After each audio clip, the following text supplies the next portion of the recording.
আমরা ধান ক্ষেতের ভিতর দিয়ে আমাদের নানিদের গ্রামে যাচ্ছি। একটা গ্রাম পরে আমাদের নানি বাড়ি।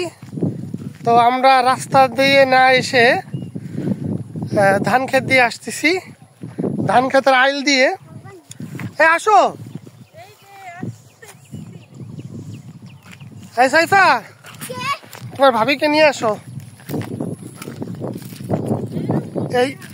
ওইটা হলো আমাদের গ্রাম, ওইটা হলো আমাদের গ্রাম। ওইখান থেকে আমরা আসছি এই ধান ক্ষেতের মধ্য দিয়ে। ধানের ছড়া হয়েছে, ইনশাল্লাহ আগামী 2 মাসের মধ্যে আবার ধান পেকে যাবে। অনেকদিন পরে এই ভালো লাগাটুকু কাজ করতেছে। আসো।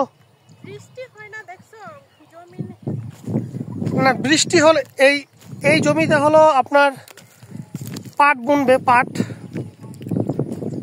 সোনালী আঁশ পাট, কিন্তু বৃষ্টি না হওয়ার জন্য এখনো পাট বুনতে পারেনি।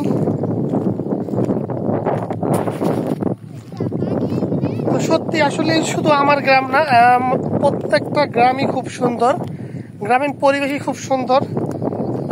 যদিও আমরা এখন আর সেইভাবে উপভোগ করতে পারি না, সবাই বিদেশ থাকে, অ্যাব্রোডে, ঢাকা কেন্দ্রিক বা জীবনের কর্মের তাগিদে অন্যান্য ডিস্ট্রিক্ট বা জেলাতে থাকা হয়, সেই জন্য নিজের গ্রামকে ওইভাবে উপলব্ধি করতে পারে না।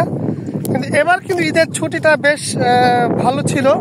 এবার অনেকেই আসছে গ্রামে, গ্রামের ফসলের মাঠ আবার সেই উপভোগ করার সুযোগ পেয়েছে। আসো। আর সানজিদার সাথে আমার এই প্রথম ঈদ। হ্যাঁ, ডাটা, হ্যাঁ হ্যাঁ, ওই পাশে ডাটা লাগানো হয়েছে। আসলে এগুলো আমাদের না, এগুলো অন্য মানুষদের। আমরা যাচ্ছি তাই আপনাদের প্রতিমধ্যে যা দেখতে পাচ্ছি তাই আপনাদের সাথে শেয়ার করার চেষ্টা করছি।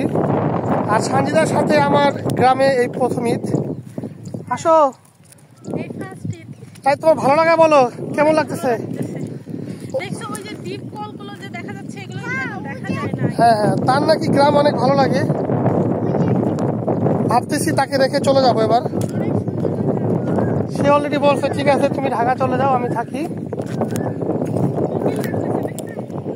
সবচেয়ে মজার বিষয় হলো সেই ছোটবেলায় কোকিলের ডাক শুনতে পাইছি, কিন্তু এবার সে আবার এই নতুন করে কোকিলের ডাক, দুপুর, সকাল, রাত্রেও কোকিলের ডাক শুনতে পাই, ভালো লাগে।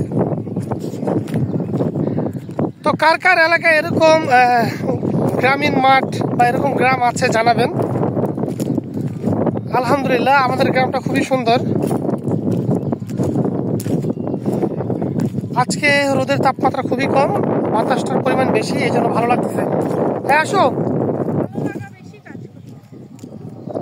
এটা দৌড় দাও সঞ্জিতা, দৌড় দাও।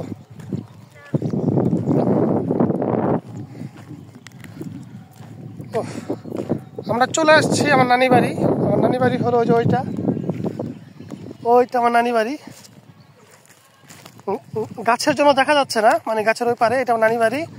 আর ওই গ্রামটা হলো আমাদের, মানে একটা গ্রাম পরে। নানি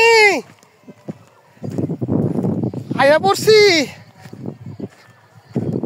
এই যে আইসা পড়লাম, আমাদের নানি বাড়িতে চলে আসছি।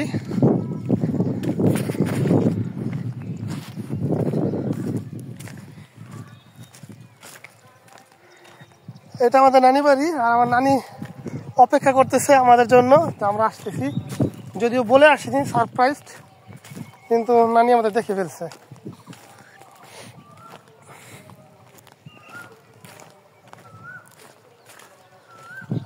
আপনারা কি কোকিলের ডাক শুনতে পান? এই যে পাখির ডাক কিন্তু হচ্ছে।